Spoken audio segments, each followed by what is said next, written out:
Welcome back, everyone. So we're going to continue today with how to use links in CompuCell3D. And now for the second part, we'll talk about a few applications, okay? But the most focus of here is that what we have already covered the basics on the previous module, 6.2, and in 6.3, we talk about how to can manipulate the FP links at the Python level. Okay, and we're gonna work through three different examples. One is cell crawling with the links where cell is crawling on the other cells.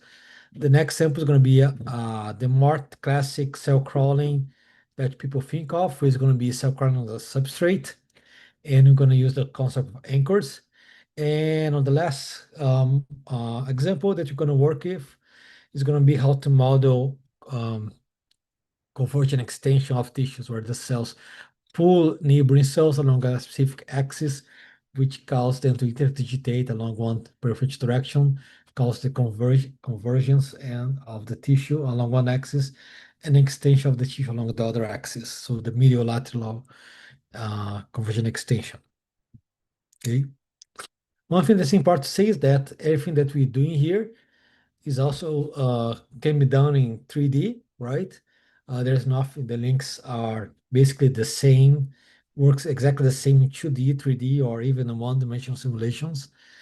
But we are just restricting ourselves to two-dimensional simulations because it's much easier to visualize and understand what's going on. But there's nothing that prevents the links from working 3D. Okay, it's exactly the same mechanics and the same, everything else the same. So let's proceed now. So we have hope a little bit of fun work with the FPP links at the axion level, where you can basically change three features, right? Uh, which links are gonna form, right? How many of them are gonna form with the maximum number of junctions, the darker distance of the links, the maximum distance, and also the strength of the links. So I guess will be 4 parameters there. Okay. But that is good, but then we are treating all the cells exactly the same, okay? So you have a cell type A, all the cells type A you have the exact same parameters and same constraints, and the links have absolutely no directionality. It doesn't matter if the cell's above you, behind you, in front of you, or to left or the right of you, the links are gonna be treated just as the same. But in many situations, you won't have your links to only form along one direction, to only make in front of the cell or along one axis, only on the x-axis of the cell, or maybe the links that one cell is making should be different from the another cell is making, even though they're the same type. So all this can be done by manipulating links directly on the Python level. Okay. So when you to create that simulation that's Python level, you basically do exactly the same thing as you did in the wizard. You select that focal point plasticity plugin, and the wizard is gonna paste the code there for you, the base code. But if you want to allow the links to be manipulated, if you want to be able to manipulate them from the Python level, the first thing you have to do is you have to find under the focal plasticity plugin, there will be a commented tag called local inside. And the first thing you have to go there and you have uncommented. So you remove this smaller than exclamation point dash dash from both sides. And once you have this local tag activated, that allows you to actually go in the Python level and change the link properties of your cell. Then you can specifically create a cell link or remove cell link and change the properties of a specific cell length. Okay. So usually when you're using the things on the Python level, you want to set all your maximum objects to be 0, because once you do that, no link is going to be created unless you tell CompuCell at the Python level to do so. So usually when you have this local activated here, you also want to set all the links to be maximum links to be 0. You can still create the links at the Python level, and that's actually what you want to do. But set the maximum objects to 0, then they are not created unless you tell the code to do so. So Maisha asked a question: would one use link setup properties like storage and loss modulus in the cells? Yes, you'll be doing that. Well, you can think about that either at the tissue level, right? Where all the cells are connected through links, and then you can manipulate links to make it then easier to shear or to model the shear modulus or the longitudinal modulus or the bulk modulus of your tissue, because the links only connect cell to cell, so center of mass, so it has to be a tissue level property. But if you want to use the links to manipulate the cell properties themselves, the cell modulus, that can be done. Actually, I just published a paper with my student last year about how to do that. But of course, then you have to use cell compartments. Then your cell has been made of multiple compartments. So, and then you can link those compartments with FPP links, okay? And then you can change that uh, to, in the example that we did, we actually change that to modulate the longitudinal model of the cells. We have the elongated cell that forms that sits in the epithelium, actually going to be the epithelium of the Drosophila embryo before gastrulation. And then we link out, you have a basal, apical, and core compartments linked with links. And for that specific example, we kind of change the string of the lambda over time during simulation because the experiments show that probably that was going on during the process. So I dynamically changed the parts of the links as the simulation went on, okay? And that could reproduce some kind of results that they have. First, it reproduced the measurements that they have seen. Uh, they were able to measure the stiffness of the longitudinal model of the cells in real time, and we add that to the model to show that actually that optimizes uh, um, gastrulation in that specific example. So if you're interested, I can send the the reference for that paper. Okay. All right. So the short answer is yes, yes, we can do that for sure. Okay. So let me show. So of course, once you untag the local tag here, and you're able to manipulate them from the Python level. And if you go to the 3D++, right, you have lots of options of many things that you can do with the links. So you can create new links, update existing links, delete existing links, or just get information about what's going on with that link between that cell and the other cell. Okay. And all these functions are accessible from the CompuCell3D Python menu. So once you are in Twedit and you are on the steppable files, Python file of your simulation, you click CompuCell3D Python, and there's going to be an option here that's called Focal Point Plasticity. Sorry, there is a typo here that has been there for a few years and never got corrected. So if you want, I'll send an email to my check and please correct the typo. Maybe you'll finally be done. But here, if you click here, you see that there are all these options. There's link inventory, so that's just get the information about the links. There's link management. You can create a link on an anchor. Okay, anchor is a link that's not between a cell center of mass and another cell center of mass, but between a cell center of mass and a specific point in space. Okay, you can delete links. You can read link properties. Okay, who are the linked cells to your cell? What's the lambda between for the link, the neighbor distance, and you can either do loop over all the links of your cells, loop over all the anchors attached to a cell, all the cells attached by a link, all the cells attached by internal link, all the links attached to a cell. So there are a lot of options here. You're going to be exploring just a few of them in your simulations. Okay, and the ones that actually be using will be those two. They're by far the most important ones. uh, you're going to be use the one that creates an FTP link, okay? And then that's going to be how it looks like. When you click on that option, you're going to create a link equals self.new FP link. This initiator is just going to be the cell that you're create the link, and initiator is going to be the second cell which you're linking to. So CompuCell does keep track of who create the link on whom. Okay, so cell A create a link cell B, cell A is initiator, and cell B is the initiated. The links are treated symmetrically, right? There's no difference. The cell A does not see the link with a stronger force than cell B, but sometimes we want to keep track of who create the link over whom, okay? And the CompuCell3D can't keep track exactly of who was the initiator, who was initiated, okay? So uh, in some application that may be important, and there's a way to retrieve that information, okay? So that's the first two arguments that you add to this function. The third argument is going to be the strength of the link, okay, the lambda, okay. Then the next going to be the target distance between the two cell center of mass, and the last information that you give is the maximum distance, okay, that you give to the link. So this one sets this one sets that, and the first and second cell are going to be this information here that goes here. Okay. And the other one that you'll be using for this next set of exercises is going to be the remove a link.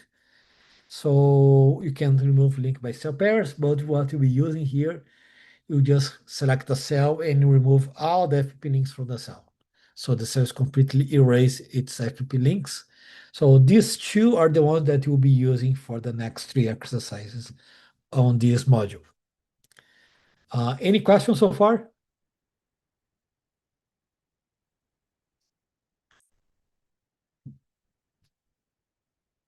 If everybody's okay, thumbs up.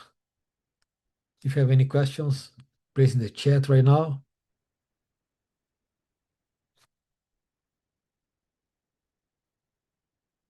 All right. Thank you for the thumbs up. So let's go now to your first exercise. And you're going to be modeling exactly what you see here, which is a cell in white, yellow, that is crawling over the other cells. Okay. So that's going to be your exercise 6.3.1, deep tissue cell crawling. Why I count this deep tissue? Uh,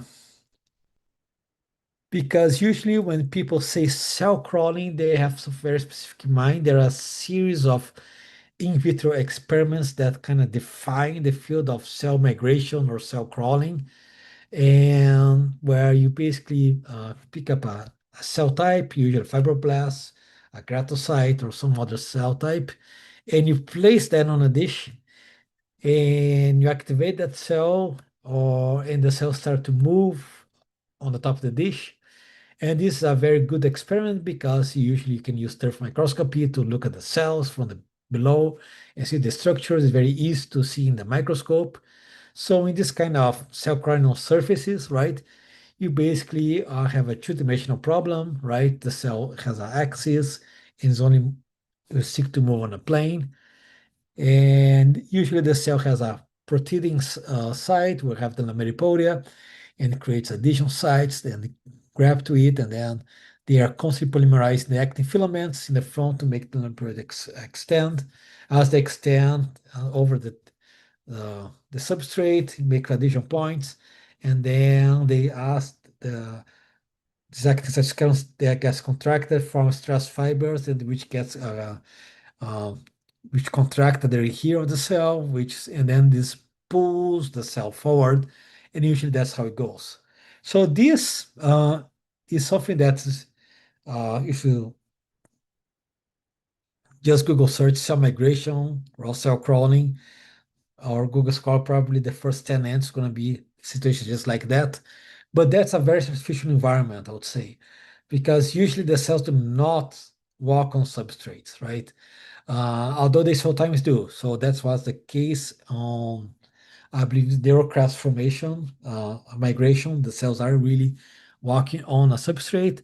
But the most striking example is zebrafish lateral line, where you have a group of cells that migrate from one side of the forming zebrafish embryo to another side, and they leave those trail of cells behind. So that is an in vivo example of cell crawling on a substrate in vivo, okay? But usually you have also there's also the phenomenon of cells crawling within other tissues, and that's usually the case for the immune cell systems, right? Or they have the neutrophil macrophage, and these cells are walking inside in a three-dimensional environment. And in this case here, the cells are not walking on a substrate on a very well-defined basal membrane, or we have an ECM that they make focal adhesions. The cells are actually crawling on top of other cells, okay? So they are using the other cells as stepping stones for them to actually move around within the tissue, okay? So this, I'm showing this because first, usually, I think that's a more natural way to think about cell crawling in vivo inside deep tissues. And that's something that we can readily model using the tools that we have seen in the previous module, right? Because this is basically a cell on cell crawling. Or maybe, in other words, we can use the concept of cell links, which we directly link one cell set of mass to another cell set of mass, and use that idea to actually model this deep tissue cell movement that you have seen in the previous slide. So that's how the model would look like. So what you're going to do here on Python, you're going to create a cell. The cell will have you know which way you want to go. You want to go to the right in this case. So you want to grab our crawler cell. We have two cell types, a crawler cell and the passive cells in your deep tissue.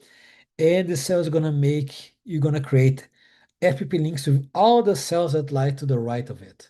So the cells are going to go over all its neighbors. And if you find a neighbor that is to the right, okay, at specific maximum angle of interaction, okay, then it's going to create a link between those cells. And you're going to pull on those links, okay, so going to propel the cell forward. But every now and then you have to actually delete all the links that you have right now and search for new neighbors that are on the right. So we have to pull, keep pulling the cells. So you have to delete all the links that you have before, make a new search of your current neighborhood and create new links and put yourself forward. So that will be how our simulation will look like. Does that make sense? So if you're ready to do that, let's now just create a simulation like this. So you can either go through the steps that I have here in my slides, or if you want to save a little bit of time, you can just download the file 6.3.1a zip, and you have everything set up. But I'm going to give you now maybe 1 minute to either download the zip file that has the base simulation, or go through those steps here on the Twedit and do it by yourself. Okay, so I'll give you a minute here, and let me know when you're ready. Okay, I'll be happy to answer any question you have in the chat in the meantime. Yes, you do select the center of mass as well. I think the array comes selected, if I'm not mistaken, but yeah, please select those. That too. If it's okay to proceed, you can either follow these steps here or just download the zip file. If you just download the zip file and open, let me know. Okay, but what you should see is something that looks like what Leonardo has, or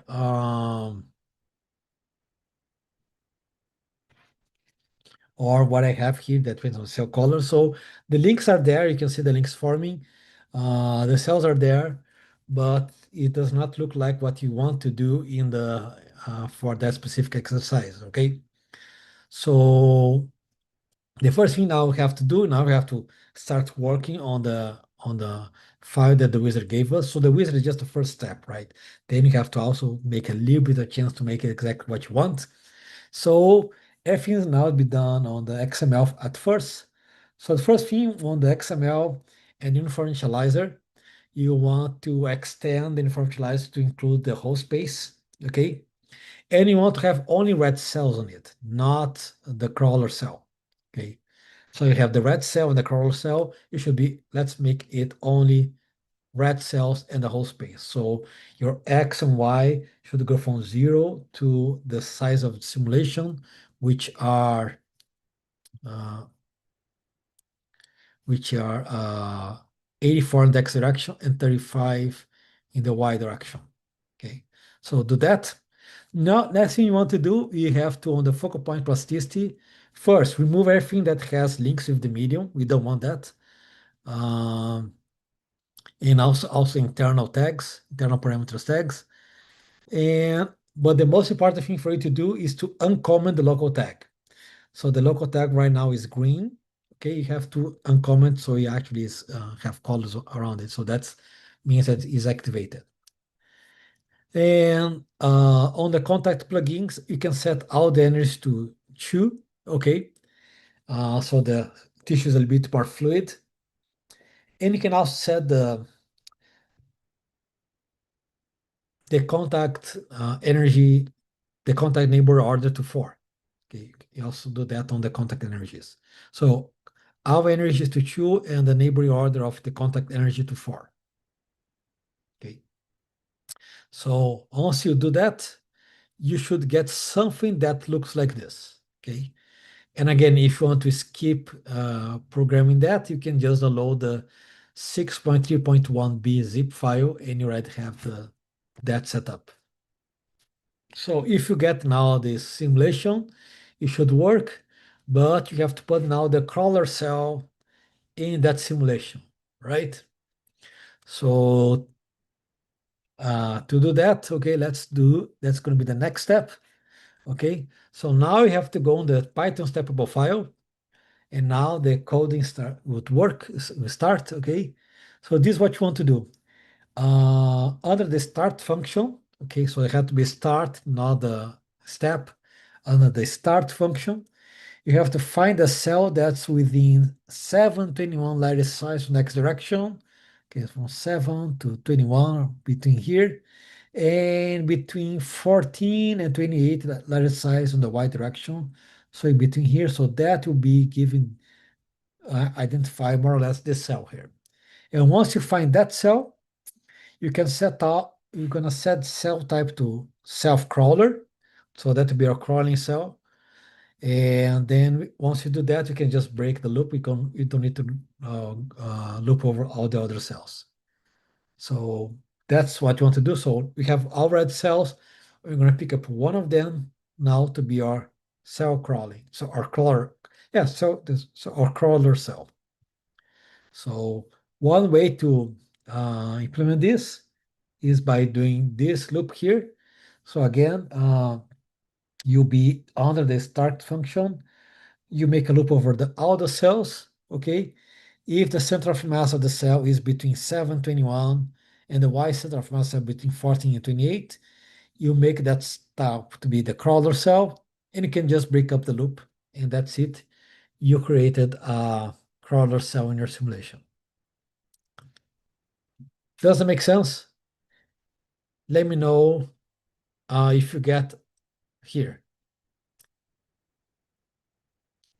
Again, you can also just kind of download the code for this part, which is file 6.3.1c.zip, anyone zip, and you have everything up to here already implemented for you. Okay, so I feel like I can proceed, right? So, so now we have a crawler cell inside the red cells, but the crawler cell does not crawl, right? So now you have to make it crawl, right? So let's now proceed to this part. How can I make this work? Okay, so uh, so in other words, now we're gonna actually be implement the model. Okay, so how can we change that? So the first thing you need to do, and this is a good programming uh,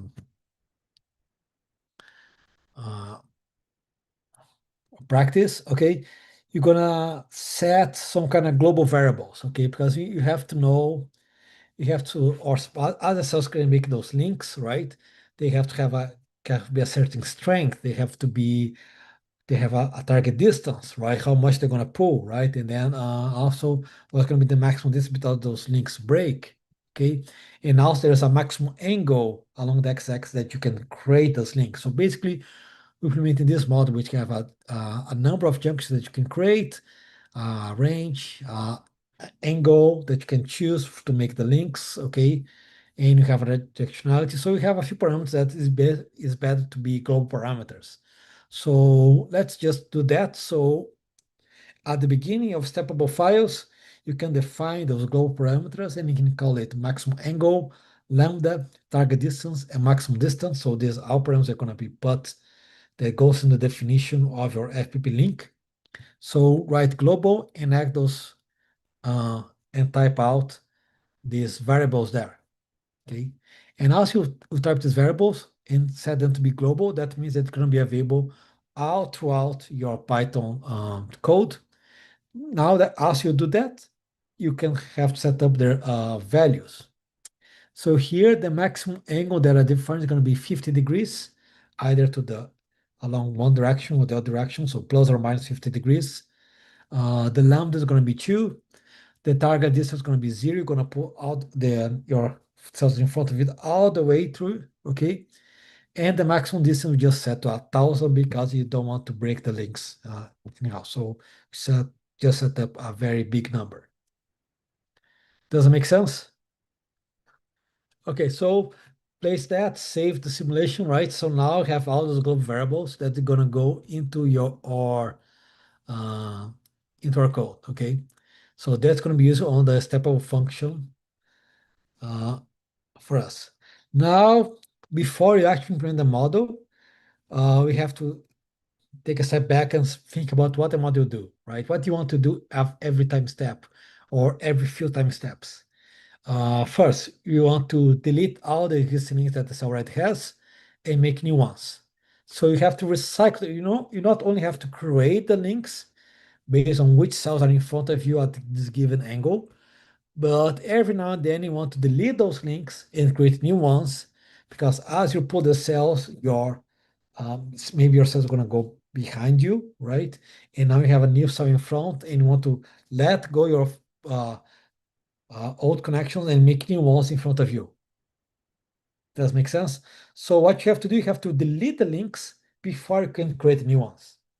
So when you go to our step function, instead of coding everything in front of that, you're gonna just create two functions. One that will be to delete the existing links that you have, and the other to create new links on top of that. Okay, so the step function is going to look like this. So first you delete the links and then you create the links. And you're not going to want to do that every Monte Carlo steps. You have to, because if you do every Monte Carlo step, there's no time for the link to actually work a little bit before you delete them and create a new one. You want to do at every set time interval. So what we do, before we call the function delete links and create links, we set up a timer to when we start doing this process and at which frequency you do this process. So this is done by this first line here on line 25.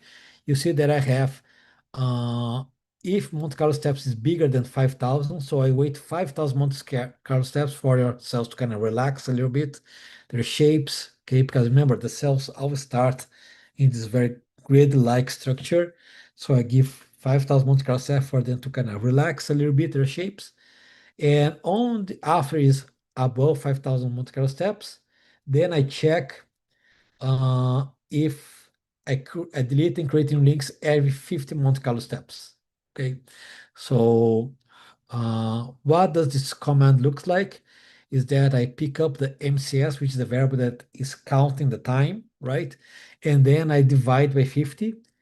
And this division with using the percentage sign, right?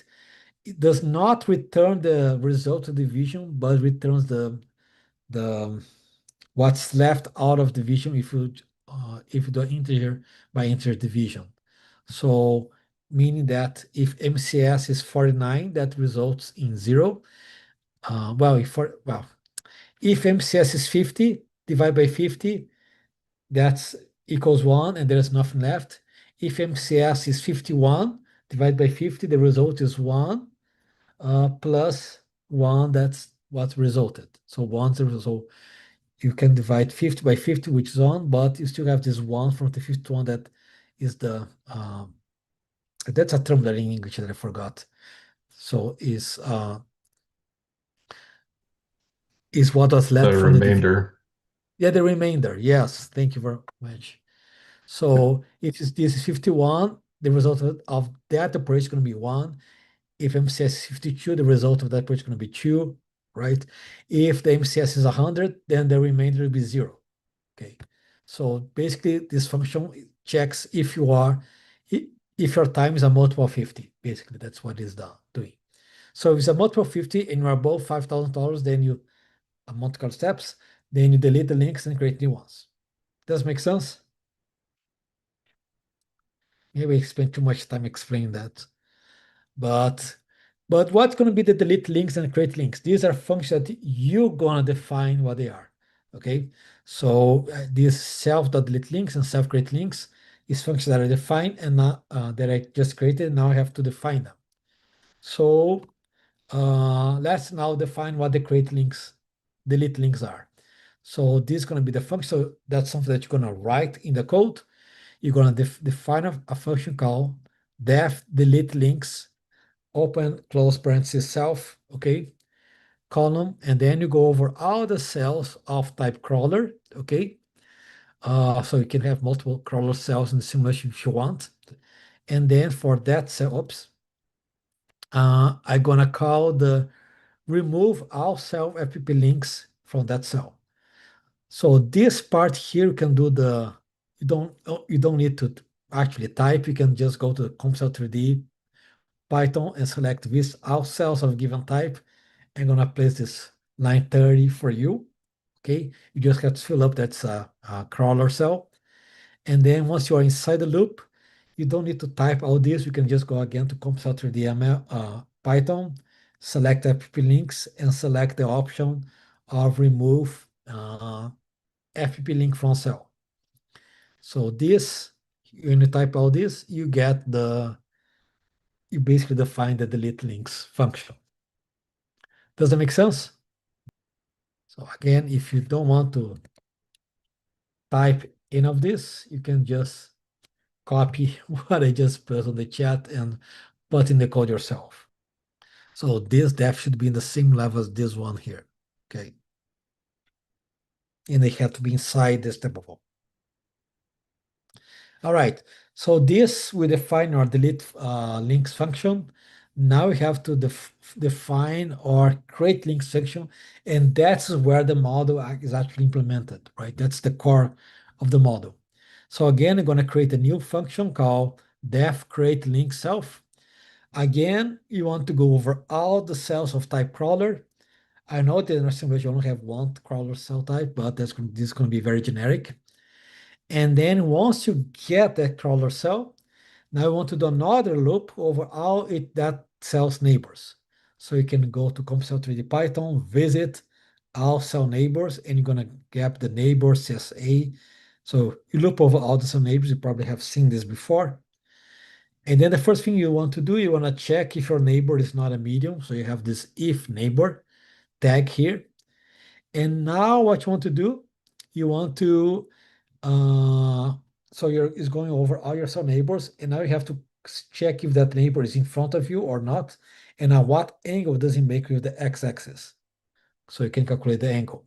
So to calculate the angle, what you can do, you can calculate the vector distance between your cell and your neighbor. So you can have the x displacement, the y displacement, and you can also get the z displacement, and then you can use a math function called a tan2 and give y and z, and that gives back the angle between those two cells that or that cell has with the y-axis.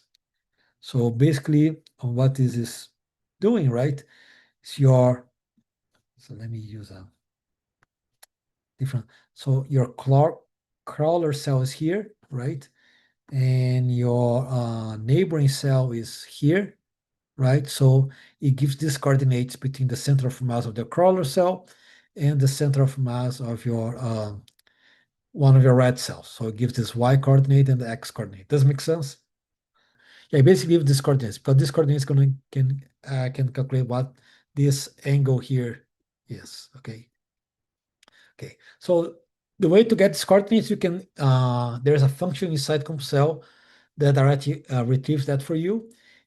You have to go to get this place for you. You can go to CompuCell3D Python on the menu, and then now I think there's cell properties or distance and vectors, and you can select cell distance vector invariant. Okay, invariant means that's going to be self-corrected for periodic boundary conditions. Okay, that's what it means.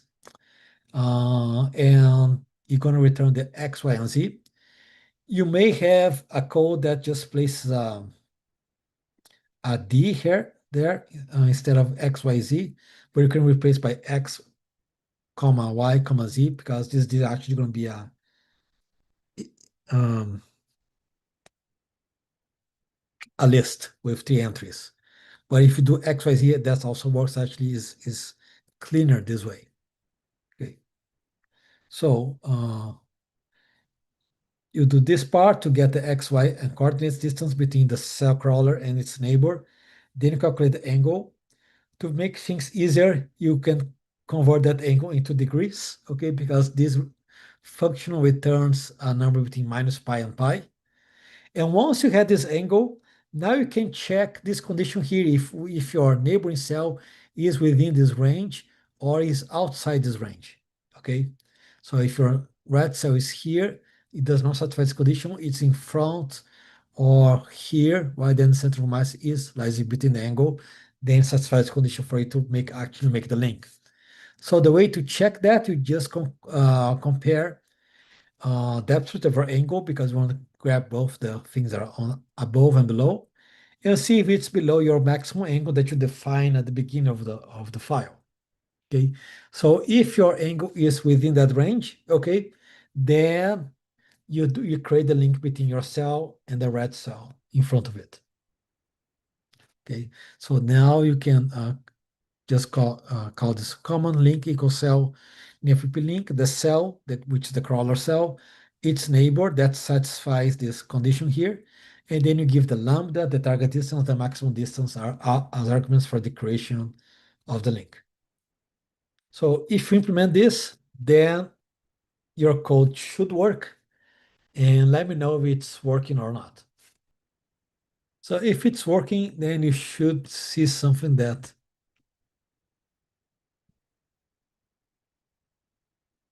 looks like this. The cell make multiple links to the in front of it, and as it gets here, actually circles around because we have periodic boundary conditions. Okay, and things that you can do, you can actually vary the maximum angle that you have. Right now, I have is plus or minus 50 degrees. You can make it even bigger. If you make it bigger than 90 degrees, you can also make this to the cells behind. Okay, so it's going to be a little bit harder to walk through. If you make the smaller, you're going to only make things that are right in front of it. That's going to still maybe a little bit hard to do. I think that 50 uh, is a range that works well. Maybe 30 also work well. So you can play that and let me know if it works or not. So Nathaniel, if you don't see the links, check if your link visualization is on or not. Okay. If the cell is moving toward the right, but you don't see the links, click on that button where you can choose the color of the cells, and there you can choose the color of the links. But also in the CompuCell menu visualization, make sure that app links is selected with a market uh, that's marked that's activated. I got it. Excellent. Okay. Okay. Udis also got it. Excellent. Question. I want to model leader cells in collect cell migration use this approach. I need to include a provision to delete and create links at every few steps for only those cells. Yes, So this delete and creation on this example, in this example here for this exercise, is only done for the crawler cell. I don't need to do that for the red cells, right? So you only do for the cells that actually is active moving.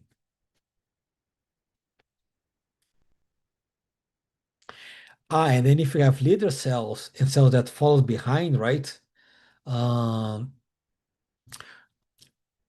then then then it depends on whether your leader cell has a different cell type than the others or the same cell type as the followers, right? If it's a different cell type, it's very easy because you can only loop over the cells of type leader. If the leader cell is something more dynamic, that can depend on whoever is in front, right? Or whoever receives a bigger signal from the outside environment, then you have to first check who should be the leader cell and do that only on the leader cell. So the selection of the who should be doing this is going to be a little bit more complicated. But yes, you do only on that cell. And then that cell should delete all the links and create the links in front. Maybe your follower cells follow it because they are linked with other FP links that are static and not dynamic.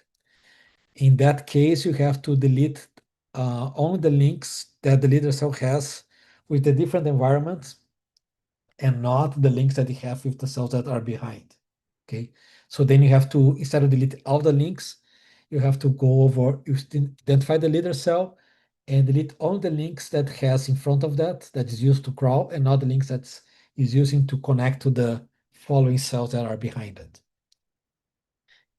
If it's moving, you cannot see the links. Select CompuCell3D visualization, right? And make sure the FP links is selected, and then you'll be able to see the links. I think Nathaniel had this problem. But if it's moving, it's because it's created the links for sure. So then maybe it's not really create the links. Okay, what you can do, you can download the 6.3.1D. You see them. Okay, great. The other thing that guys can play, you can play with the lambda, right? That you set that right at the beginning to see if usually a lambda that's uh, higher than this should make the links more strong, so they should be with more strength. If make the lambda weaker, 0.2, for example, then the link's going to be much weaker. So so maybe if you make too weak, then you'll not be able to move, right? And you can also play with this angle here to have bigger angle or a lower angle. If you make this number to be 180, then they're going to be create links all around the cell, then it's not useful.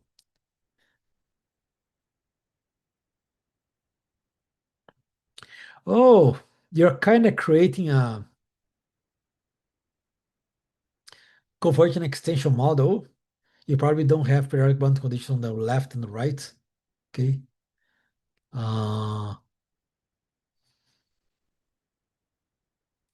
yeah, I think the initial layout is different. Okay, you did not fulfill the whole space. So if you have kind of space on the right, and because cells pulling along one specific direction, you you may have inadvertently create a Convergent-extension model. Is there a way to make the weight of the lines for the link thicker? Unfortunately, there is not a way. I'd love to have that option to make them thicker, or even maybe dashed, or maybe a different style of lines. But as far as I know, we don't have that option yet. Should we go to the next example? So I think everybody's good here. Many people place their code in the chat. Even Barga, okay, you did get the model work. I think it's just a question of initial conditions, but you got the mod to work. And again, there's our solution to the exercises, which can download in the folders, right? So 6.3.1 has this model implemented for you.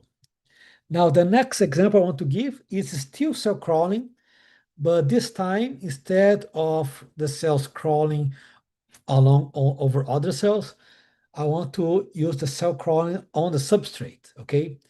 And there's many ways you can do that, right? But one way is if you actually use the FP links. And this time, instead of have the cell crawl, make the links between a center of mass cell and not center of mass cell, I'm gonna make a link between the cell and a specific point in space. I'm gonna pull itself forward, okay?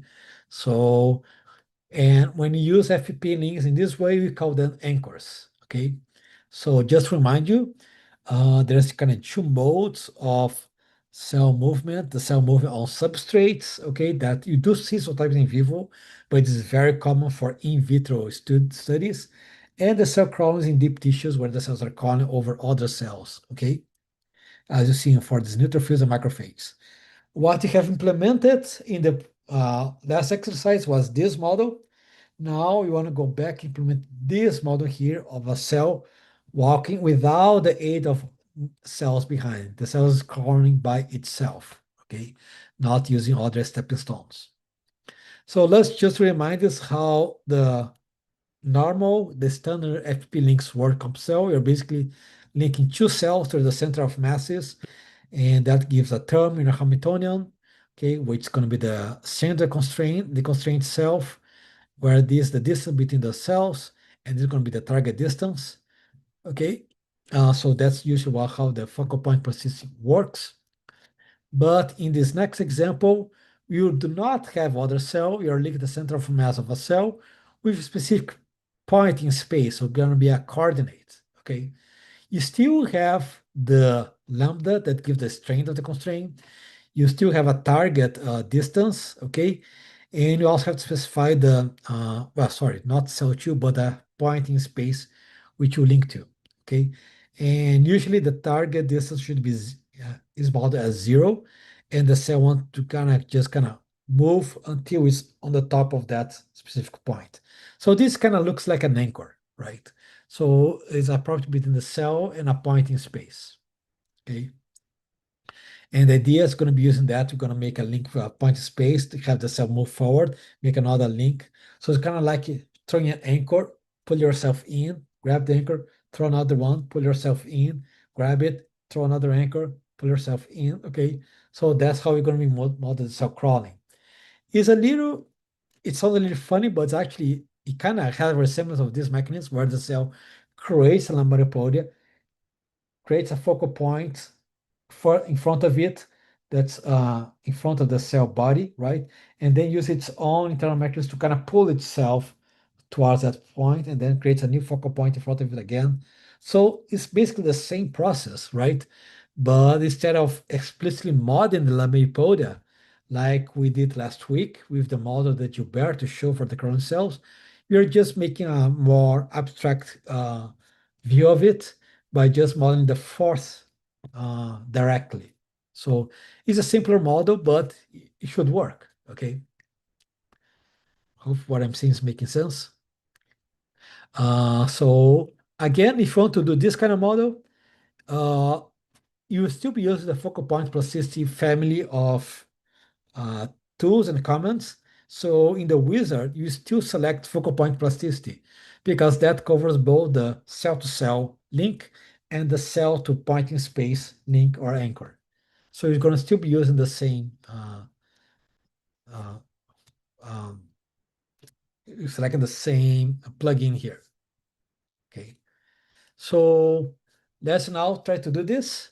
So let's create a cell model with anchors. So again, you can either download the zip file that I have here or go through the steps to create the simulation by yourselves. Okay. Uh, because there is more things for us to do, I suggest that maybe we should just go to the folder files and download 613.2 zip and open it. I think that would be faster. So I suggest please go there and load the zip file.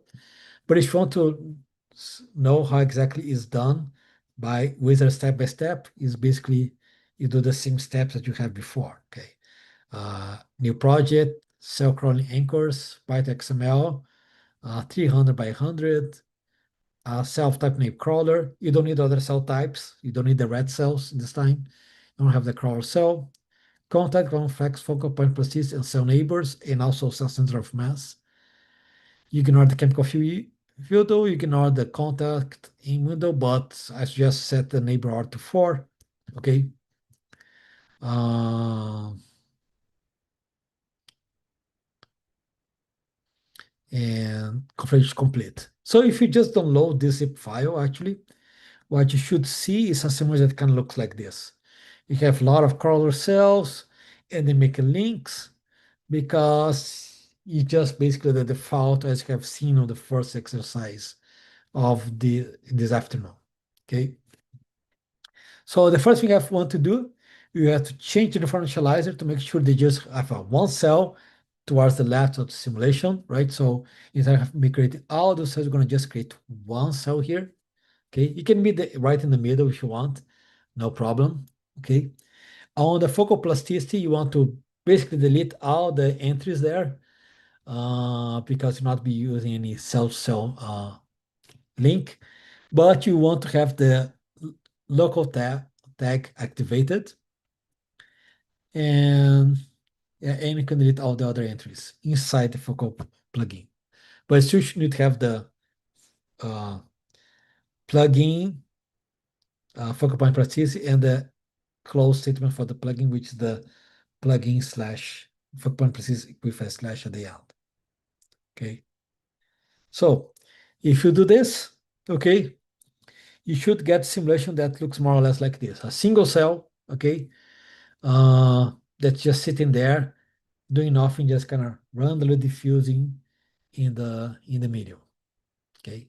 And again, if you don't want to code all this, you can just download 6.3.2b.zip and already have this simulation at this stage coded for you. So again, my suggestion is just to maybe download this zip file here so you can go a little bit faster on this code. And now the next part, I would like you actually to code by yourselves because that's where really the learning comes from. Okay. So if you got up to here by downloading this file or doing everything from scratch, now it's time for us to actually implement the model. Okay. So you basically want to implement this model, right? So you want to create, but instead of link cell to cell, you want to just choose a point in space in front of it. Okay. So again, we need some kind of global variables. So you're gonna create these ones. Angle. Actually, you don't need this n here. I do not know why it's there. The A range, lambda, target distance, maximum distance. Okay, and we'll define them as it is. Okay. The range, what does range means? Range means how further apart in front of your cell you can create the link. Okay. So you create a point that is between 0 in front of the cell up to this number in front of the cell.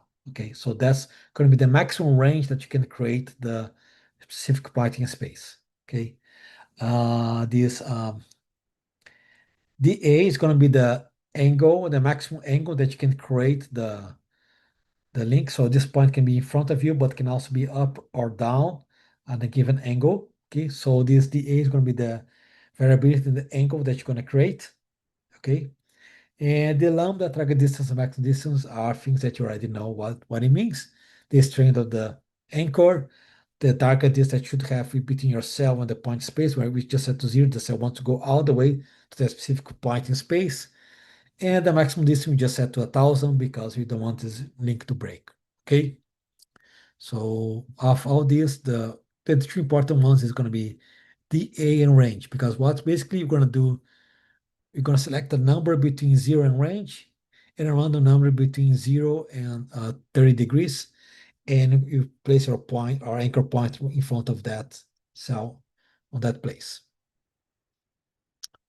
Does it make sense? So we do not have now cells that you can circle around and link them. You have to basically select a random place in front of the cell to create the link. So It'll be more clear what exactly this means in the next slide. One thing that's very important is that you do need this kind of random import everything because you're going to be generate a random number to select the pointing space where you're going to put your anchor. Okay, so you do need the math import and also the random import star. All right, so we set up these kind of global variables, and now we have to go into the code and actually implement the model. Okay. Okay, so this is how your step function should look like. Because we can only have one anchor per cell, there is no need to delete the anchor to create a new one. When you ask the function, call the function to create an anchor, you're automatically going to update your old one by the new one. So that's an important thing to know. You cannot create multiple anchors for the cells. You can only create one anchor per cell. So that's a limitation that the CompuCell currently has. Is only one anchor per cell. Okay, you cannot have multiple. So the cell can only make one anchor, one anchor, one anchor. Okay, and you can think of multiple anchors should result in one effective anchor anyway. So that should be okay, right? So in the step function, what you do the first same thing we did before. On line 25, we add the extension time for the cells. Every 1,000 Monte Carlos, the time has to be higher than Monte Carlo steps, and we're gonna create and delete the links every 100 Monte Carlo steps, okay? So once you satisfy these time conditions, so satisfies initial relaxation time and is at this given frequency, then you go over all your cell simulation, okay? In this case, just one cell. And then the first thing you do, well, you do have the command to remove all cell FP links. So I guess it's still there. Okay, that doesn't hurt to have it. So you first remove the FP links, and now after you remove the existing link, here it's going to be the commands to create the new links. Okay, so let me walk you through exactly what this is doing. Okay, on the first two lines here, 29 and 31, 30 in my code, you're basically selecting a random angle between plus dA and minus dA. So basically, your dA variable is basically this maximum angle that you can have. So you're basically selecting some kind of angle between this and this, okay? So uniform is a function from the random library that we have imported before. And you're basically selecting an angle that is between this and that. And this angle here is going to be the direction the cell is moving. So let me go back here. This angle here, the select to be 0, basically is telling us that you're going to be walking along the x-axis. And then this angle here is basically the direction of this red arrow here. If you make this angle to be 90, then the cells will be moving along this direction. And then your angle is going to be like this. Your dA is going to be open like this. But I set it to be 0, so that red axis, which is going to be the direction the cell is moving, is going to be along to the right, and the dA is going to give the range in this direction. Okay. Okay, maybe I could have made this simpler by just not setting this up, but basically that's what it's doing. It's going to selecting an angle plus around this direction which it's moving. Okay, so that's what this first line here is. Select a random angle between here and here. And the second line here, this R, is selecting a point in front of the cell. So it's basically selecting a random number between two lattice sites in front of the cell up to 20 lattice sites in front of the cell. Okay, does it make sense? So you select a random distance, okay, in front of the cell and a random angle for it to be. Once I select a random angle and a random distance, right? Then I have to transform that into X, Y, and Z coordinates, okay, back to the Cartesian coordinates. So I basically use the center of mass of the cell times cosine of the angle times the distance that you should have. So that's going to be a x coordinate, and then I do the same thing using sine this time for the y coordinate. So that selects an x, y coordinate in front of the cell for you to create the link in front of it. And because we have a two-dimensional simulation, the z coordinate is going to just be the z coordinate of the cell. One thing that's important is that the x, y, and z that you put here, it has to correspond to a lattice site in your simulation. So x, y, and z, they have to be an integer number, okay? Otherwise, the anchor does not work. So that's very important. The x and z that you put in the comment here has to be an integer because it should be a lattice site grid coordinate, okay? So once as you get the xy coordinates that you should have, then you add the comment that actually creates the anchor, and it looks exactly like we have before for the standard FP links. You have the cell, you have the strength of the link, the target distance, the maximum distance, but instead of have the initiated cell here, you substitute that by the x and y z coordinates at the end of the command. Okay, so we have x, y, z, which calculate from here. And again, the x, y, z should be coordinates of the left side, so they have to be integer numbers. Okay, positive integer numbers. So does it make sense? So once you implement that, you should have a working model just like Robert has. So if you implement this, okay, you should get something that looks more or less like this. The cells is wait a little bit in front and then start to make this. Every 100 multicolor steps is makes new links. And the links is always in front of the cell. Sometimes they're further apart. So first is a little bit close to the cell. Sometimes more to the up, sometimes more to the down. But the cell is moving towards it, making this kind of random anchors in front of it. So that's a model of cell crawling on a substrate. Okay, Aritra got it. I see that Robert also got it. That's excellent. Who else got the model to work? If you got the model to work, one thing that you can do, you can go back to the global variables and change that angle from 0 to 90 degrees, or maybe 0 to 45, and that's actually be moving along a diagonal, okay? Or you can even make that angle to be minus 180, then that's actually be moving backwards. So you can try that. The other thing is if the delta angle, the dA, if you change that from 50 to 180, the cell should be going in all directions. You can also try that and see if it works or not. Please, now, once we have this model working, try to play with the parameters. Does anyone got the cell to move backwards or up and down? If you make that angle to be, instead of 0, be 90 degrees or minus 90, it should go along the y-axis. And again, this code already working is, it can be found on file 6.3.2c.zip. So if you just download that and open up, you should have this exact simulation that I have here in the screen working, and that should work for you.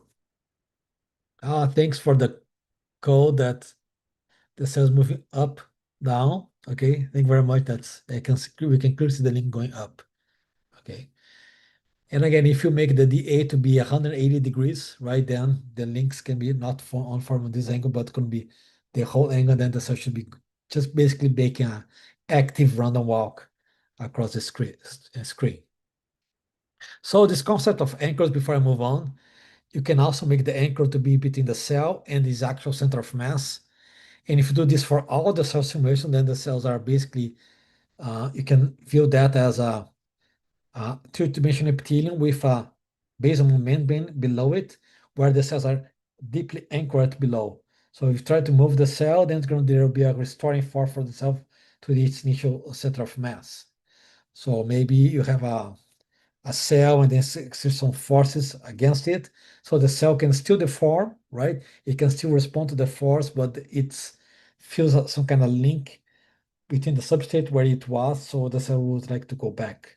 So that's going to be a less dynamic use of the anchors, but the anchors can also be used on this way to directly make the cell to not want to leave a specific point in space. So that's another type of application that you can have with the anchors. Okay. Let's proceed to the last set of exercises. Okay. Uh, Barga got it. Excellent. Okay. So the next set of exercise is not going to be 6.33 to 635. That's a typo in my slides. It's going to just be exercise 6.3.3, but you have a B, and C version of it. And what I want to do now is model convergent-extension. Okay. So convergent-extension is the process by which the cells kind of move towards a specific axis. So they converge along one axis and extend along the other axis. Because if all the cells are moved towards a single axis, by volume exclusion, they have to kind of push themselves up on the other side. So you want to model this by using kind of a type of cell crawling model where the cells are actually pushing their neighbors from both sides. And basically that's what you are seeing here in this little schematic. So the model is just like the cell crawling. The cells are pulling each other's cells, but instead of only doing to the right, is doing both on the right and the left, but not up and down. So that's create a kind of tension along this axis that's gonna drive the whole tissue to convert here and extend here. Okay. Uh, and below is just one application of this to model limb bud growth by conversion extension of the cells. Okay. So uh, let's just me give you a brief and oversimplified recap of development. You basically start with an egg that's round, and then you make a bunch of divisions. So you now have a blob of cells that basically have spherical symmetry. Okay. And then at some point, you have to break this spherical symmetry, all right, and to define the frontal caudal axis or the anterior and posterior axis of the embryo, right? And usually your tissue or your embryo, your animal stops being spherical symmetric and becomes, it has now a symmetry, clear anterior posterior axis. Okay. And uh, this break of symmetry usually happens first at the signaling level or a pattern level. These are either a morphogen gradients or a permanent cell polarity pattern happening. But eventually, but it has also been converted into a physical asymmetry, right? And where the cell actually have to converge from along one axis and extend along the other. So this is the process of conversion extension of tissue that I have been talking to you about. And pretty much every multicellular organism goes to one or to some different form of convergent extension. They actually go to multiple phases of convergent extension. Um, at multiple parts of the body, but it's basically all organisms. So here's uh, I forgot what animal here, but it's probably a mice. This is a zebrafish, and this is a human embryo. Okay. So when you talk about convergent extension organisms, again, there are two ways to think about it. Okay. There is the model by which the cells converge extend by just kind of crawling and pulling each other along a preferential axis. So there's cells are basically putting the electron on themselves and kind of crawling on top of them. Okay, so that's going to be kind of deep tissue conversion extension or mesenchymal conversion extension, right? There the cells do this kind of movements. But there's also the process of epithelial conversion extension, uh, which is things that you see, for example, in Drosophila germ-bound extension, which is one of the classic models for convergent extension, where the model is very, very different because the cells are already in a tight epithelium, very packed, and the convergent extension happens by the activation of atomizing machinery along a specific axis, which induces a T1-like transition in the cell neighborhood. Okay, so there's a lot of contraction activity along this interface, which leads to this kind of four cell junctions, which then get resolved by relaxing by where you have a change in neighborhood because these cells two were not connected before, these cells were connected, and now after that, these two cells are connected and the other ones are not. And if you do that multiple times, then the whole tissue converges from one axis and extends on the other. Okay. This one is what you see in Drosophila Germbone-extension, which is a classical model study. So uh, 15 years ago, when you talk about Convergent-extension, people only think about this type of model, right?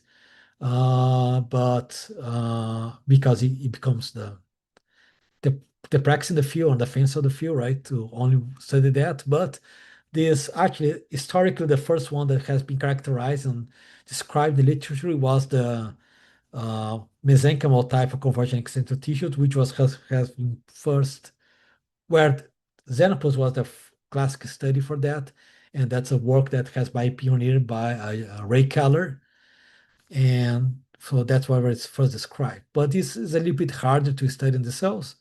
But now it has the understanding that, yeah, convergent extension can happen either two. There are two different processes that give out the same output, okay? So usually that's always true in biology. If you see a kind of morphogenetic output, there are multiple cell processes that can give rise to the same output. And exactly what the cells are doing depends on the environment. And sometimes the cells are using both or multiple processes to achieve the same result, right? But what I want to say here is that for this set of exercises, you'll be focusing on the mesenchymal type, like of conversion extension, where the cells are just crawling on each other, or basically they have lots of protrusion activity along a specific axis. So the cells are pulling the neighbor cells on this along this direction, which causes the whole tissue to interdigitate along this axis and therefore extend on the other axis. Okay, so the first exercise that you want to do here is going to be exercise 6.33a, is to create a simple model of convergent extension in mesenchymal tissues. Okay, so this is going to be just an overview of how the cell should look like, the model should look like. And again, you can either type all of this by yourself, or you can just download the zip file and already have the model implemented for you.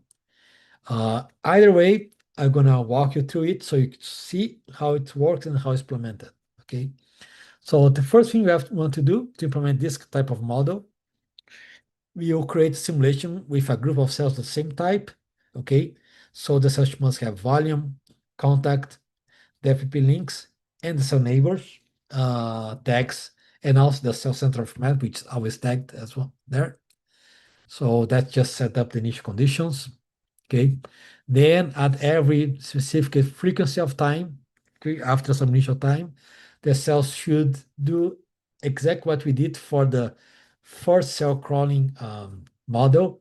You have to delete all the links and create new ones, okay? Because basically what you'll be doing here is you'll be creating the cell crawling model, but instead of the cells pulling just from the right, they'll be pulling from the right and the left, okay? So if you just say that, it seems that nothing should happen, right? Because if the cell is pulling here and pulling here, right, they should have a net force of zero. But that's not the case because if all the cells are doing that, and you have kind of space around your cells, that leads to the conversion of the tissue along one axis and extension along the other. Okay. So it seems that it cannot work, but it works. Okay. Um, and then as we create new links, right? Again, the links must be formed only between cell neighbors, immediate cell neighbors. You can relax that, make links kind of that are further apart. That's going to be actually a more realistic implementation of the model.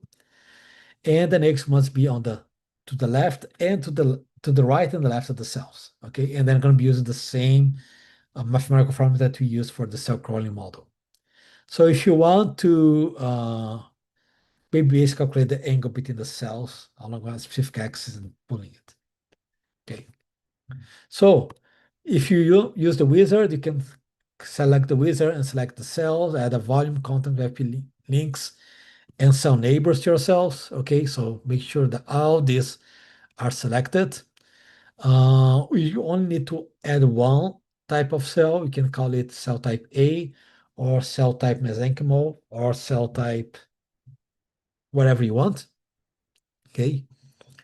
And select this and just create the basic link. Now that you have the first part implemented, we just add all these behaviors, right? You can, again, do exactly the same thing you did from model 3.3.1, the cell crawling, the first cell crawling model. You're gonna, in the step function, you're gonna just set wait 5,000 Monte Carlo steps, and every 50 Monte Carlo steps, you're gonna delete all the links and create new ones based on new neighborhood.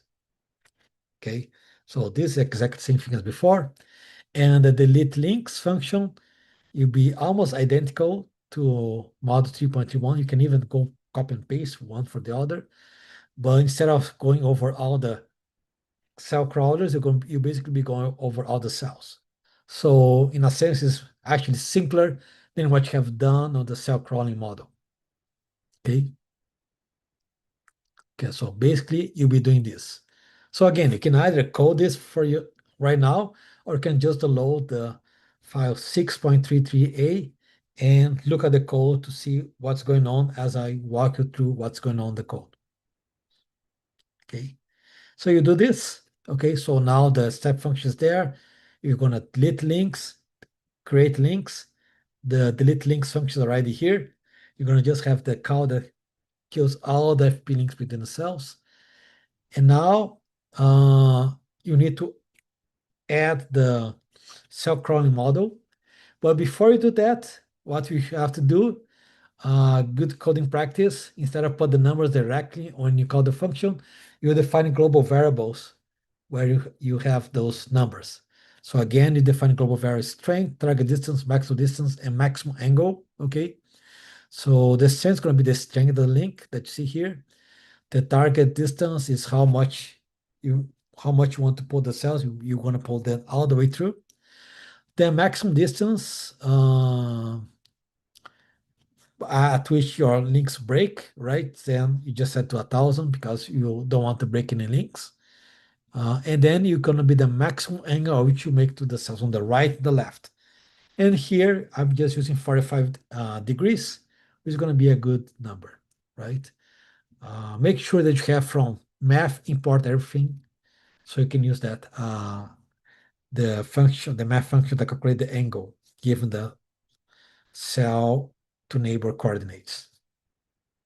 Okay, so you define those global variables. Okay, and after you define those global variables, then you can go to the and type in what the create link functions should look like. So again, you're going over all the cells in your simulation. They are all the same type, so there is no need to specify the cell type. Then for each cell, you're going over all its neighbors, so you can use the visit of cell neighbors. Because this time you have a kind of medium surrounding the cells, okay? It's very important to check if your neighbor is not the medium, so you have to check if the neighbor exists, right? And only if your neighbor exists, then you do the code to create the links. And now here the code looks exactly the same as the one that you use for the first cell crawling exercise. You basically are getting the invariant distance vector coordinates between your cell and the neighboring cell, okay? The X, Y, and Z coordinates that links the one cell to the neighboring cell here. Then from this, you calculate the angle that they have with the x-axis, right? Convert that into the degrees. And the only difference here on the next line is that instead of just checking if it's within this maximum angle, you're also gonna take that angle that you get from your cell, your neighbor, you rotate that by 180 degrees, as you see here, and then you check is also within that maximum angle sequence. So basically, when you add this or here, you're basically doing the same thing, but you rotate your angle to 180 degrees and checking if it's also satisfied the condition that between this angle allowance. Okay. And now if you specify both conditions, so one grabs the right side, the other grabs the left side, okay? Then you call the creation of FP link. So you get cell, neighbor, the strength of or the lambda, the target distance, and the maximum distance, okay? So basically that's what you'll be doing. So if you want to copy and paste, that's going to be basically the whole core of the what I have here. That's have both the create links, the delete links functions as well. Okay, all under the step. Just pay attention, just mind the indentation because we're talking Python. And after we implement this, okay, basically we did all these parts. We have all the cells. We are creating the delete links at a specific frequency, and here we implement the model. We have the cell trying to crawl on the right side and also the left side. And once you did all this, you should get something that looks like this, where all the cells are making links. They are mostly along one direction. And as the cells kind of move around, okay, the new links are made, okay? And then this drives the conversion of the tissue along the y-axis in the x direction and the extension along the y direction.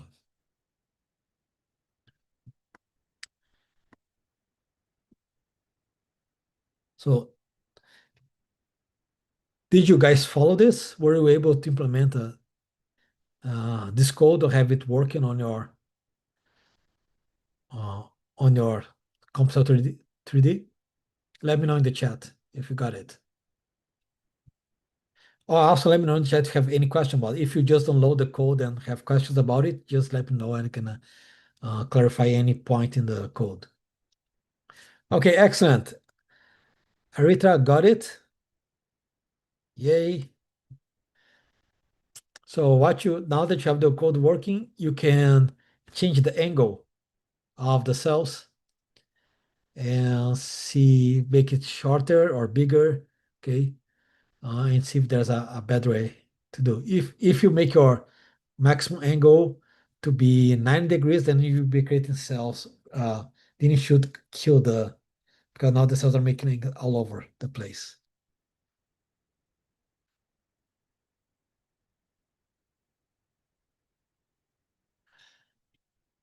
It should be in day 6 because we have Monday, Tuesday, Wednesday, Thursday, Friday. Friday was day 5. Today is day 6, so it should be 6.33 day 6.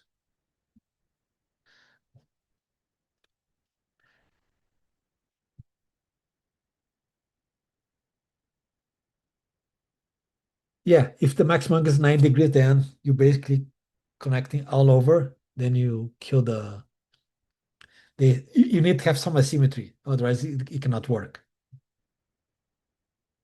Oh, thanks, Hayden, for the resharing the slides and the demo codes. So if you click on the link for the day 6 demo codes, the 6.33 uh,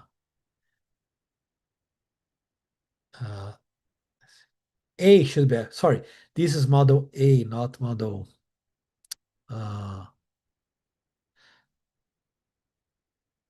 Oh, wait, I mean, I'm asking here my slides. This is model A, not model B. Uh, sorry. You should see something. Okay, yeah, okay. I messed up the slides. Gonna have to fix that. But it should be 6.33A, not B. Okay, Maisha asked a question. Maisha stop stretching of the wire. Well, once the cells kind of reach the top, right and bottom, they stop the conversion extension model. Okay, because they cannot further pull. And also, this is a model where at some point the cells rearrange the cells that they basically only see one cell within the angle uh, range. So you start to have this kind of straight lines here. And once you have all the straight lines, you cannot really conversion extend. That can be fixed by having the cells, if you increase the angle a little bit more, maybe to 60 degrees, then they always see grab more than two cells, so you can actually draw a convergent extension. But again, this is a little bit of a rough model convergent extension. Yeah, eventually you're going to in this model, it's not going to become a single line file. It's always going to have a little bit on, so it's going to be a line with 2 to 3 cells wide. Once that happens, you cannot do it the convergent extension anymore. Okay. But it also may be because our angle was too small, so you have too much of this kind of cell lines happening. So this cell line can only have the cell right next to it, satisfy the condition. You need to have at least kind of two links, right, going from each side to actually have it work. So the two other flavors of the conversion extension plugin that I have for you to try is what I call the intermediate model conversion extension, where it's basically have the same thing, but like I did for the cell crown along a substrate, you can define the axis at which they should go. So this on 5663B, you define a global angle, which is going to set the orientation axis. So right now the orientation axis is kind of basically they're converting along the x-axis, but you can display that to be 90 degrees. So now they should converge and extend along the by 90 degrees, or can make it to this global angle to be 45 degrees. So therefore, going to converge extension along along the diagonal. Okay. So in this intermediate model that you see on this file, that is what is going on. So yeah, this was the model 6.38 that you see here in the. Okay, my slides are still wrong because this still is describing the intermediate one. But this is the simple one that I described before. Okay. But the file 6.33b, okay, is a simulation where we can actually define the global angle or the convergence axis of your simulation. For right now is set to be 0, but I make that as a variable, so you can define that to be either 9 degrees, 45 degrees, right? So if you make that global angle to be 90 degrees, instead of have global convergence along this, you'll be along the other axis. It's going to be like that, right? And you can also set it to be 45 degrees, so you can be at an angle. So this file here, you have freedom about exactly about how this red arrow here would be. You can rotate that to be towards one side on the other side. Okay, so that's what's within this file. I invite you to open it and look at the code to see how it's implemented. Okay, and what I call the advanced multi-conversion extension would be file 6.33c, right? The difference here is that you still have a multi-conversion extension, but you can define the angle conversions to be specific for each cell. So each cell can have its own polarization angle. So each cell pulls its neighbors along different axes if you want. So that's become a cell property. So you can have regions of tissue where the cells all intercalate along the x direction, and another region of the tissue where the cells intercalate along the different direction axis. So then if you start to combine these different behaviors, you can have very different shapes arising out of your simulation. Okay. So I invite you to also check the file 6.33c, where you can play that. And this is done by actually using I store the information vector of the cells inside dictionaries of the cells. Okay. Um, it's gonna take me quite a long time for me to actually go through the details of these two examples, the intermediate and the advanced one, but they are there and it's already code for you to take a look at it and see how it's done. Maybe I can show that very quickly how it looks like. So I'm going to show the last one very quickly because I think is a very fun one for us to play. Yes, okay, so this is basically the same thing before. Okay, you have the strain, target distance, maximum angle. Okay, And this the core of the code. What it's doing here in the start function, you're going over all the cells, right? And in this case, all the cells that above the center of mass my code, we have I assigned them a vector, okay, in xy to be 1, 0. So basically, all the cells have a vector that's along the x direction, and all the cells that are on the bottom half of my simulation, you have another vector which is actually defined to be along the y direction. Does it make sense? So this along the x but not along the y. Here's along the y but not along the x. Okay, and then for each cell, I store the angle to be. I just from this kind of vector, I calculate what angle they have. Okay, so each cell has a dictionary. Then in the step function, I uh, have the same thing: delete link, create link. The delete link is the exact same one before, and in the create link part. The first part, it looks exactly the same. I have the cell, go over the neighbors, check if the neighbor exists, calculate that the angle is between the neighbor. But here on this part here, what I do is I subtract the angle that the cell has with the preferred angle that the cell should have, which sets its orientation, right? So basically, I do this and I rotate the angle with respect to the cell vector. And after I do this transformation, then I go to see if it's or to the left or to the right on my cell, but that with respect to the orientation vector of the cell. So I can basically, because this is a property that's stored on a cell base, I can have a group of cells with a orientation vector along one direction and another group of cells with along another direction. So that should cause the tissue to the top tissue, in this case, will convert it extending along the x-axis, and the bottom side of the tissue should be convergent extension along the y-axis. So you should see something that kind of forming a T like shape or inverted T like shape uh, in this one. Okay, but some of you had a issue uh, with the simulation. Oh yeah, I know exactly what it is. So I just pasted the fixed code directly on the chat. Aritra, you should be able to open. It should work now for everyone. Oh yes, I divided on the left versus right. So one side is trying to convert extend. The left side is the normal direction converge extension, and the other one is trying to do the things on other axis. Okay. And you can also do this as you can make your angle as from the cell to the center of mass of all the cells, or rotate that 90 degrees. So you can have different sided tissue converging, extending at different directions. So you can do all crazy stuff like this and see what the resulting shape would look like. Okay.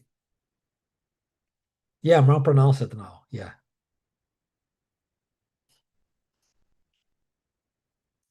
So with this, you can play with it and do all sorts of stuff.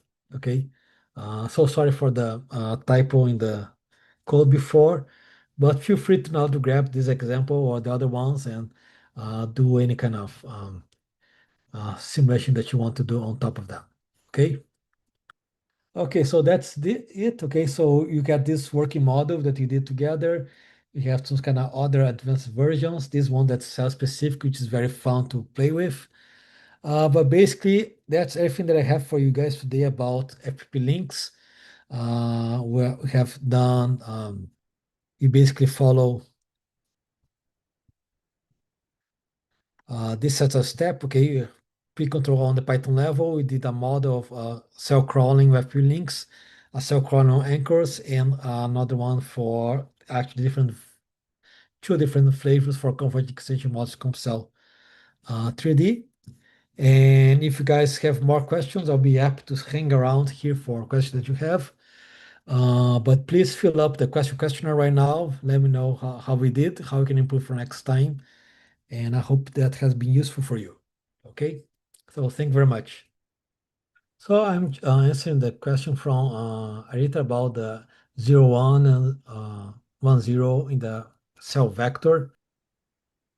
Basically, what I wrote in the chat. Imagine a line from 0, 0 to 1, 0 for the first one, right? So that's basically a arrow from towards the right. Now for the 0, 1, imagine a line connecting 0, 0 to 0, 1, right? So that's basically a vector on an arrow from pointing up, okay? So that's one way to specify. And then if I define my cell to be, for example, have a vector of uh, -1, -1, right? That's basically a arrow that connects the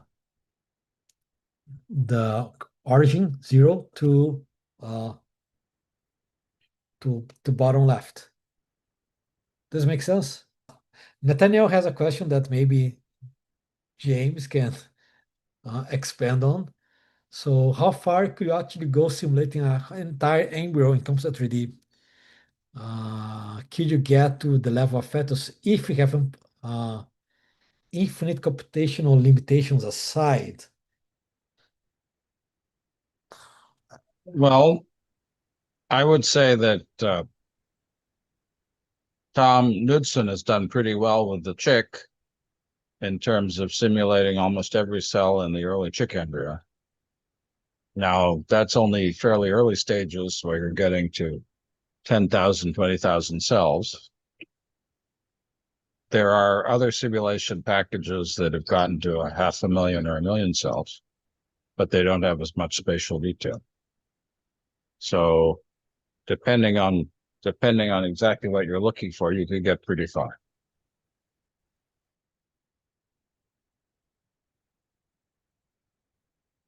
I'll say that at some point you start also need to have a OD model inside the cells to model the gene regulator networks, right?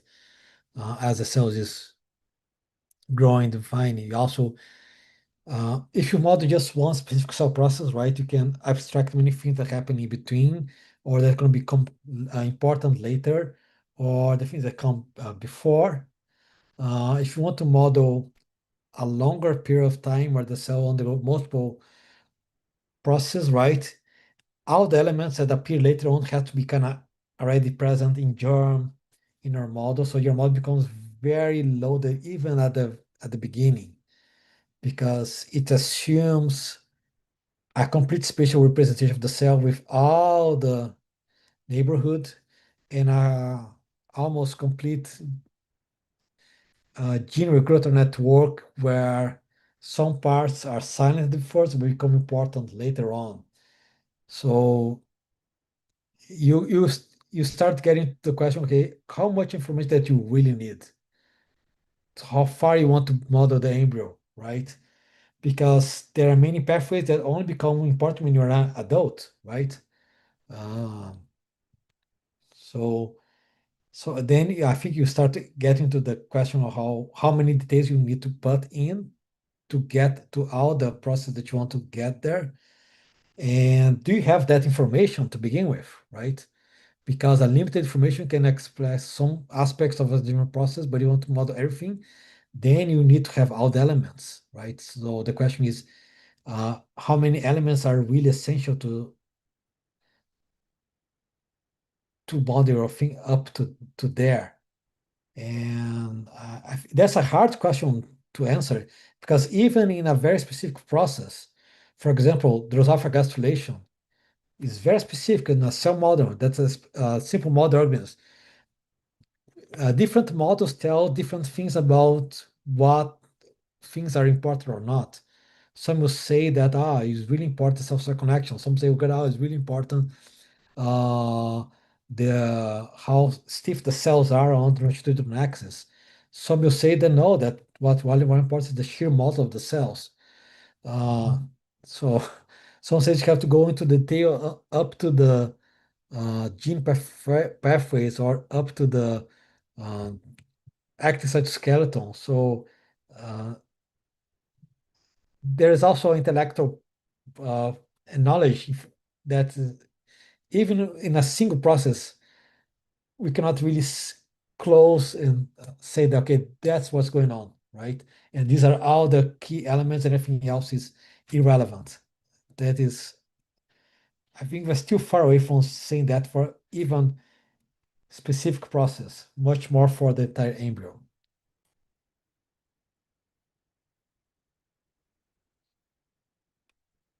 I mean, another thing that happens as development goes forward is that the extracellular matrix structures get more complicated. Yeah. And it's harder, it's quite challenging to represent some of the extracellular matrix materials in detail. You can do it. Whether CompuCell is the best way to do it is another question for some of those things. But I think what Julia just pointed out, which is that you really do want to ask why you're doing these things before you do them. It's important. Well, we don't have a plugin yet. I would suggest, and certainly image segmentation is quite a complicated problem. So you probably wouldn't want to write your own image segmenter. You'd use something like Weka in Fiji to do it. Once you have a segmented image, you could ask ChatGPT or Claude Code to give you an importer that would read it into CompuCell directly. It wouldn't take you more than an hour or two to write a plugin for that. No, stepable for that. That's the kind of thing which coding assistants are really good at.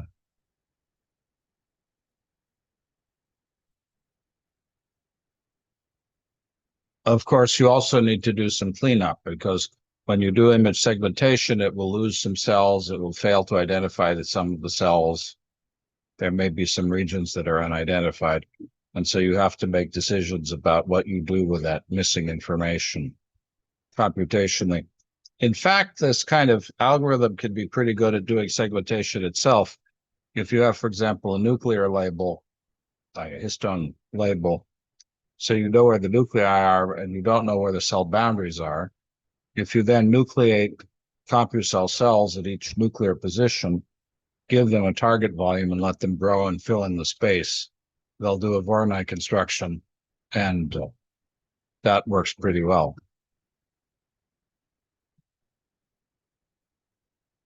There's a question about doing growth on a curved surface.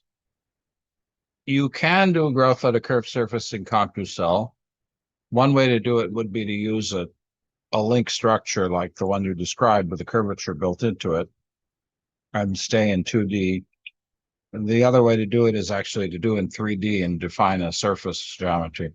Because CompuCell is lattice-based, and because the lattice for the cell representation is all of the available space, whether it's used or not, that kind of simulation is pretty expensive and not very efficient in a CompuCell model. A situation where you're going to do simulation on a complex curved surface like a sphere, the surface of a sphere, for example, you might do better using an off-lattice method like a center model or a finite element model. But yes, you can do it. People have done it. And absolutely, in early embryonic development for a lot of species, the embryo basically is on the surface of the yolk. And so you do have a situation where you have a thin layer of cells moving. Zebrafish would be a good example of that. It's thin layer of cells moving on top of a spherical surface. So that's pretty common in early development. Great questions.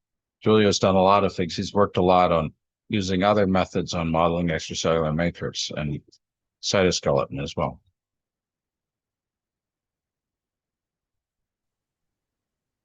Yeah, just I really like the question from Leonardo.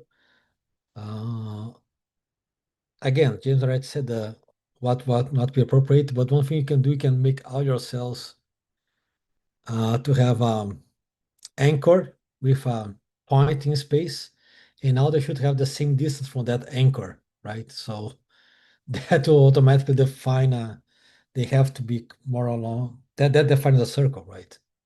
So if they try to get closer with, they could be further away. They move further away, they be round back. So they all should that basically define a radius.